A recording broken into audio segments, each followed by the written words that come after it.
Sorry guys. Um, Hello everyone, this is Maureen and welcome to my crochet story. And do I have a story for you? Yes, I do, but it has nothing to do with crochet or with teaching.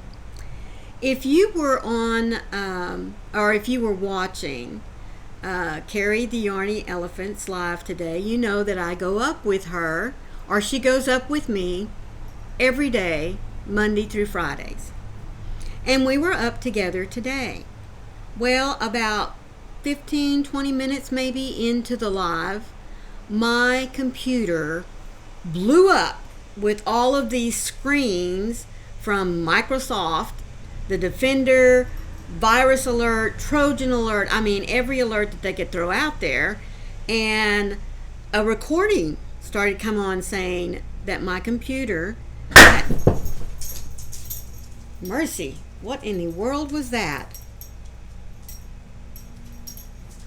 The mowers are here, and I think somebody might have hit a rock and just hit the building, which poor Lacey is now hiding underneath the table here with me.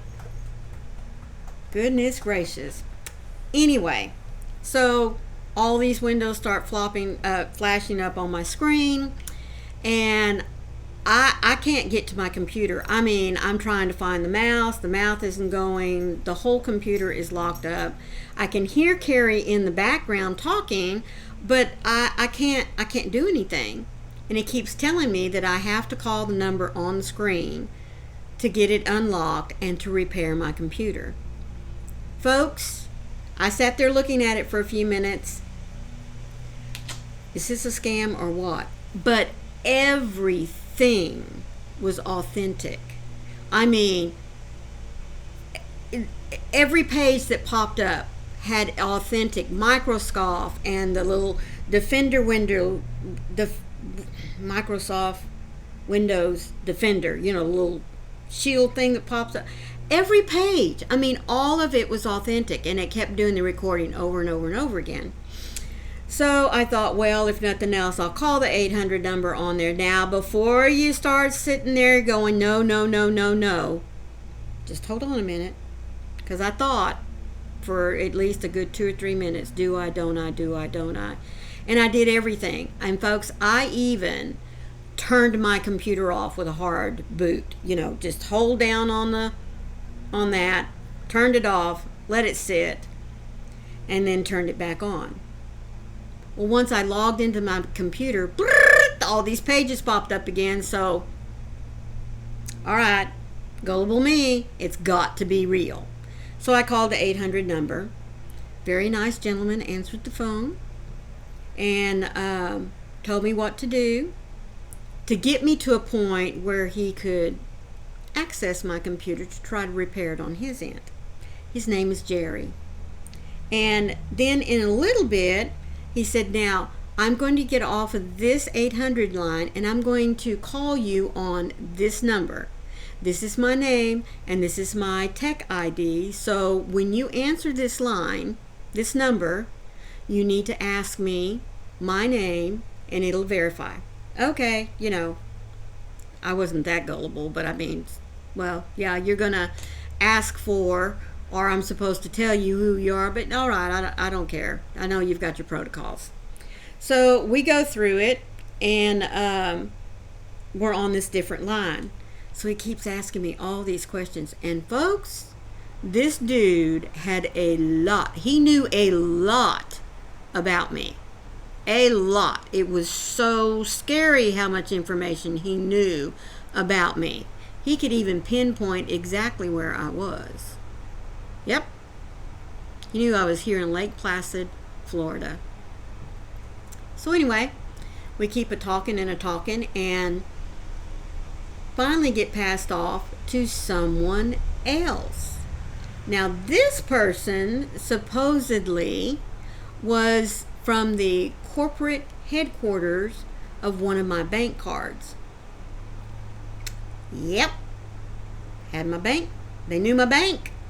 Now, they didn't know my number, which I obviously was not going to give them. But all this gentleman needed to tell me or to tell me, how secure we were going to keep everything, was he notified me that there was going to be a large amount, gave me the amount, that was being transferred to China. Now, did I authorize that? I mean, did I get a phone call, an automated phone call from my bank this morning at, 4:43 in the morning, saying it was okay to make this bank transfer? And I'm like, of course I didn't. We didn't get a phone call. Oh, well, Miss Youngblood, we need to take care of this right away. Yes, please, let's do so. And the more he talked, the more it really started making sense. See, I'd already started suspecting before this point. But at the same time, you're suspecting, is it a scam? Is it a scam? But at the same time, all this information that they have, that's correct. It was crazy and scary. I mean, my stomach is still in turmoil, and I still am a little shaken. I am not kidding you guys. This was super duper crazy without going into everything that happened. But finally, when he was telling me that he was from my bank headquarters, guys, Maureen banks with a very small town bank, and there's only two of them, one in one small town and one in the other, and they both, at some point merged together, even though they kept their own names. So there's only two little banks. This is not Bank of America or Wells Fargo. So when he told me he was from the corporate headquarters of the bank, and I said, and which town is that? Excuse me? I said, there's only two branches. I mean, these are both small town banks, so are you calling from Bank A or from Bank B? See, I didn't even name the banks, because one of them goes by one name and one of them goes by another. Well, I'm from the corporate headquarters. Now, Ms. Youngblood said, I said, no. I need to know which one you're calling from. And can you tell me who my personal bank officer is there? Well, evidently he had a script that he had to read off of, and then that's when it started verifying for me. And I said, would you hold on for just a minute? Because at this point he had told me that what we could do was to, instead of, there was no way that they could stop the bank withdrawal, because since I didn't notify them within a certain period of time, I only had an hour and at that point 28 minutes to keep this transfer from going forward. And since it was now under the mark for me to call and have it canceled, there was only one other option for us to take care of that. And that was for me to go down to the local branch. And I was like, whoa, wait a minute. Now, you already told me that you know that I'm in Florida, but my bank's in Texas. Oh, that's right. So we can't do it that way. What you're going to have to do, Ms. Youngblood, is we're going to have to make what's called a double transaction, which means the first transaction is that they go ahead and let that withdrawal go. The second transaction is if I could get down to my bank, then I would make a withdrawal and then deposit it back, and it would take care of everything. But since I'm not at my local bank, they needed for me to go down and get some prepaid cards, and even told me the exact amounts to get on these 3 prepaid cards. And then they were going to stay with me on the phone all the way they were sending me to Home Depot. Anyway, I was supposed to go to Home Depot, get these 3 cards, and as soon as I loaded them on there, then to give them the numbers so that they could take the money off the prepaid cards that I had pulled out of my bank, and then we would turn around and put it back on there. Now, I realized that since they already knew not only my name, they had my address, they even had my birthday. So, they could tell. 69 years old, we got this in the bag, man. We got this lady. We can get this out of her. And that's when I said, well, wait just a minute, because they even asked me, are you dressed? Can you get to the car? Do you have a car to take you downtown? Yes, I do. Okay, well, I'll tell you what, we'll just stay with you. We'll get all this done, and we'll take care of you today, Miss Youngblood. Okay, all right, that's fine. Give me just a few minutes. Click, I hung up. And before I could even make a phone call to my bank, click, they were calling back, trying to reconnect with me. Stop, block. Got all that done. So for the next 2.5 hours, I've been at this since 11:20, all right, and it is now, well, when I got on with you guys to make this video, it was from 11:20 to about 2:45. Not only dealing with them, but then turning around, calling both my banks and telling them what happened. And I gave them all the information because I wrote down everything here. I wrote down the 800 number I first called, and then this little Jerry guy, his name and his tech ID. I even wrote down the little phone number that he called me back on. I mean, I kept notes. So I gave that to both my banks. Then I called all of my credit card. Told them, this is what happened to me today.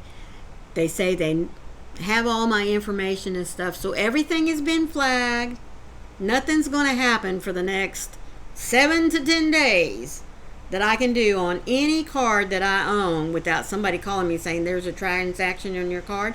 Did you authorize it? And then they will record me saying yes or no.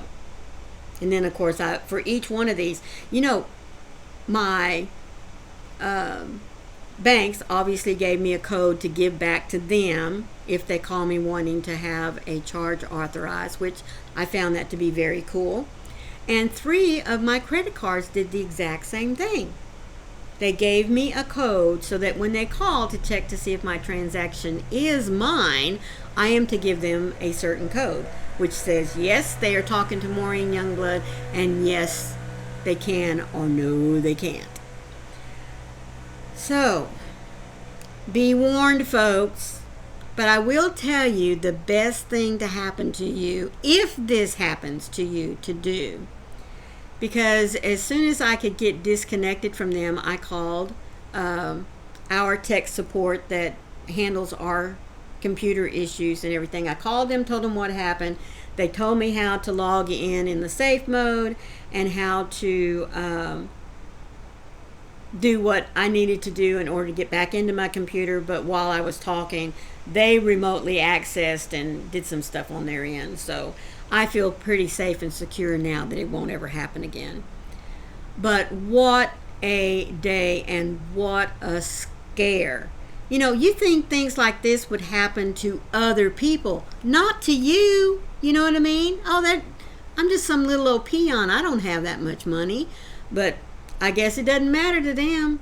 So be warned and be careful. I imagine many of you out there are much smarter than I am, but I just have to tell you that when everything looks so official, I mean, it did. It looked real, folks, and that's the scary part. All of it looked real on my computer screen. So what are you going to do but to call and to let them tell you, okay, we're going to fix this, that kind of thing. Well, now I know. Next time when that happens, first call my little techie friend, okay? And he can take care of it. Number 2, for those of you out there that may not have access to a tech person or didn't buy the extended warranty on your computers, even your phones, folks. That was another thing. I still got to call my phone company, tell them what happened, because they put the fear of God into me, saying that they could also hack my phone. So I got to take care of that issue here in a minute. But yeah, if nothing else, call the Geek Squad. Call your local electronics place. Tell them what's going on and see if they can't help you. Or just unplug the puppy and take it somewhere and let them look at it for you. Because I tell you what, spending a little money to have your computer fixed beats a whole lot of misery later on in having your cards hacked, your bank account hacked, whatever it is they think that they can do. I'm just very thankful that, number one, they didn't get it. They might have fooled me for just a little while, but not too long. But I had to string them along long enough to get information from them that I could then turn around and turn over to my bank's fraud department, to my credit card fraud departments, and now when I get off with you guys, to my telephone fraud department, so that way I can be covered everywhere. So needless to say, what I had planned to get videoed on my amigurumis didn't happen. And I am so worn out from all of this that it probably won't be until tomorrow. So just threw my whole game off. And you know what the other funny thing is about all this? For the last 2 weeks, I have been dealing with issues on my computer. So when that popped up, it was just the logical thing for me to think of, oh geez, what now? They hit it at the perfect time for me anyway, because like I said, I've been having computer issues anyhow. So when that or telling me I had viruses and Trojans, it really did make sense that that's what's been wrong with my computer all this time. But nope, wasn't that. I just happened to be the one they pinged today and thought they were going to have a free ride with. So please, folks, take care of yourself out there, especially if you're online. Be careful with your credit cards. Be careful with your information. And don't be gullible. If something happens on your computer like it did to me, just turn her off, unplug her from the internet, and go find somebody that can help you. Unless you got somebody techie in the house. All right? Well, just wanted to get on and share that little bit of tidbit with you. So, anyways, I'm going to get off now. And maybe go fix me something to drink. Maybe have a glass of wine to calm myself down. I don't know. But anyway, please remember, folks, no matter what happens to you, be the light out there in the darkness for someone today, because you never know. Could be your light that they need to see. I love you all. Bye.